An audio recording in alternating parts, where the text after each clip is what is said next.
Retaliatory in nature is the argument, because the reason that the AP was barred, which they said was because they're not using the phrase Gulf of America, they're using Gulf of Mexico in line with their standards. And so the question here is this setting a precedent that this White House will retaliate against reporters who don't use the language that you guys believe reporters should use? And how does that align with the First Amendment commitment that you were just talking about? I was very upfront in my briefing on day one that if we feel that there are lies being pushed by outlets in this room, we are going to hold those lies accountable. And it is a fact that the body of water off the coast of Louisiana is called the Gulf of America. And I'm not sure why news outlets don't want to call it that, but that is what it is. The Secretary of Interior has made that the official designation in the Geographical Identification Name Server. And Apple has recognized that. Google has recognized that. Pretty much every other outlet in this room has recognized that body of water as the Gulf of America. And it's very important to this administration that we get that right, not just for people here at home, but also for the rest of the world. Caitlin. Thanks, Caroline. I have a few things for you, but on the commitment by President Trump, he said that he and President Putin agreed to visit each other's respective nations. Are there any preconditions that President Trump has that President Putin must do before he goes and meets with him, withdrawing some forces, withdrawing all forces, anything like that? Not that I'm aware of. That doesn't mean they don't exist, but I was just talking with the president in our national security team. I wasn't made aware of any conditions, but if they exist, I'm happy to provide those. And on the president himself, he styles himself as this master negotiator. He is now deploying these negotiations, saying that they start immediately. We did hear from the Defense Secretary, Pete Hegseth, today saying that NATO membership is not realistic for Ukraine, and neither is returning to pre-2014 borders.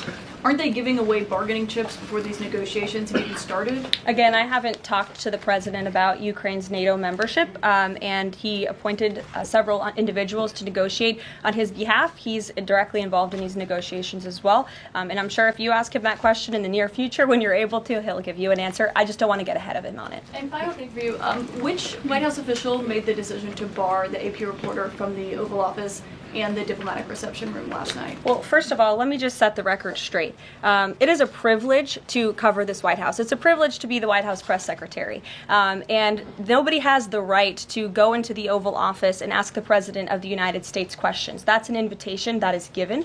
And there are hundreds of outlets on this campus, many of you in this room who don't have the privilege of being part of that pool every single day and getting to ask the President questions. We reserve the right to decide who gets to go into the Oval Office, and you all have credentials to be here, including the Associated Press, who is in this briefing room today. But isn't it retaliatory in nature is the argument, because the reason that the AP was barred, which they said was because they're not using the phrase Gulf of America, they're using Gulf of Mexico in line with their standards.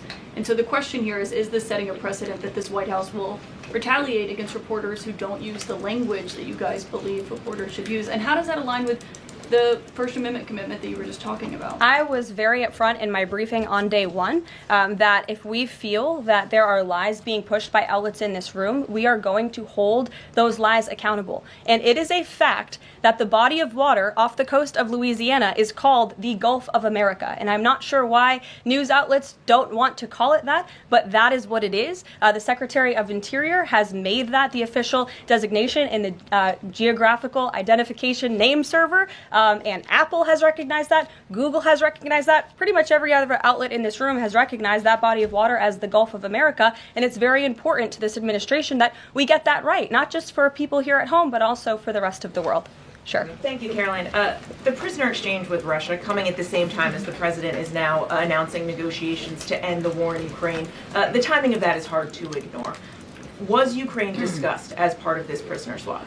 I was not involved in those discussions, so I can't comment on whether that came up or not. What I can say is that this was a very good deal for the United States of America and for the rest of the world. As you know, we have confirmed that the Russian who will be returning home very soon, Alexander Vinnik, was a non-violent crypto criminal, and as part of this exchange, he has forfeited more than $100 million that he obtained in that illegal crime. And in exchange, of course, we got Mark Fogel, who is a middle school teacher who kissed the American soil, but kissed the ground last night when he returned to the United States of America. It was a great deal and a great day for our country, and I think everybody, regardless of political affiliation, agrees with that. And was Russia made aware ahead of time of the parameters that the administration and Secretary Hegseth was going to be announcing today?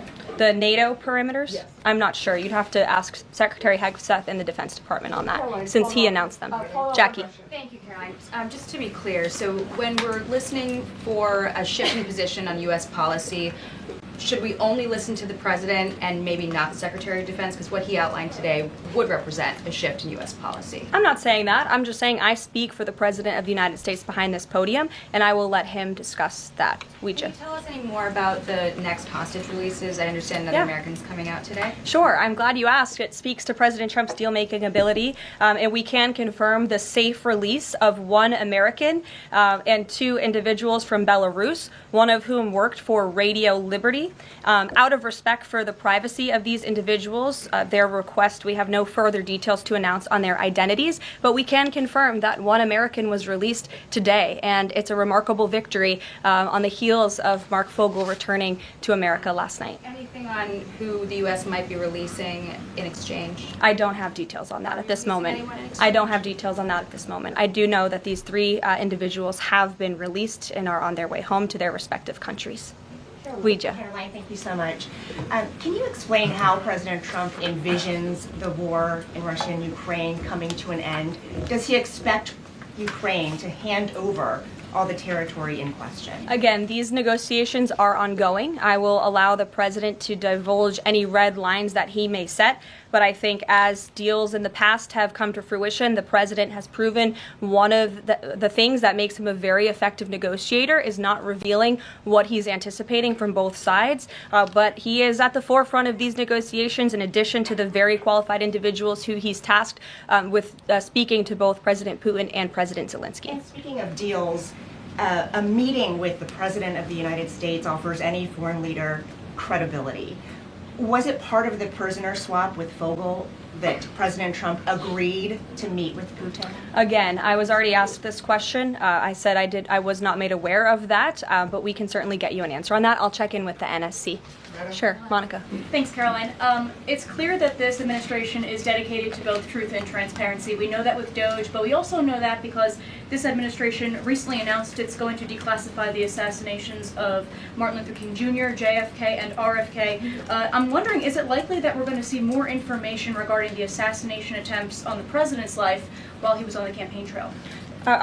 In regards to the assassination of the individuals you mentioned, President Trump signed that executive order directing the respective agencies to do it. I know that that process continues and is ongoing. He's committed to transparency in the declassification of these very important files that I think many Americans are not only interested in learning about, but also have the right to know about. As for the two heinous assassination attempts on the president's life, he's spoken to this publicly. I've spoken to him about it privately. And, as he said publicly to all of you, he feels he has a right to know about further information about the individuals who tried to kill him, tried to take his life. And so if and when we get that information, I'll leave it up to the president to decide whether or not he would like to reveal it. But I believe in the effort of transparency that we've seen consistently from this president, he certainly will. Daniel. Thanks, Caroline. I wanted to ask you about the $59 million that FEMA sent to New York City migrant hotels. Secretary Kristi Noem just put out a statement saying that she's clawed back the full payment that FEMA activists unilaterally gave to NYC migrant hotels. She wrote, "Mark my words, there will not be a single penny spent that goes against the interest and safety of the American people." What does the response of the Trump administration send to any federal bureaucrats that are thinking about obstructing the president's agenda? They will be held accountable. The president is signing executive orders daily, and he expects all officials across the administration, regardless if they are a political appointee or if they are a career bureaucrat, to adhere to the will of the American people and the 77 million Americans who reelected President Trump. He is here for a reason, and he is focused every day on implementing his administration's goals and sending $59 million to a migrant hotel to house illegal immigrants when there are still people in North Carolina and California who have not received FEMA funding is not something that this administration is going to tolerate. Tiana.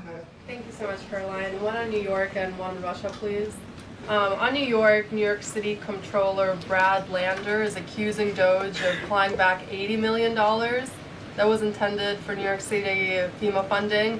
Wondering if you've heard about that figure, if that figure is accurate, and why that money was taken back. I have not heard about that figure. Doge is moving very quickly, but I can get the receipts and gladly send them to you. I know that story is likely of great interest to the New York Post. And then one John. on Russia, please. Sure. Is President Trump waiting for a kind of signal or an action from Putin to go to Russia?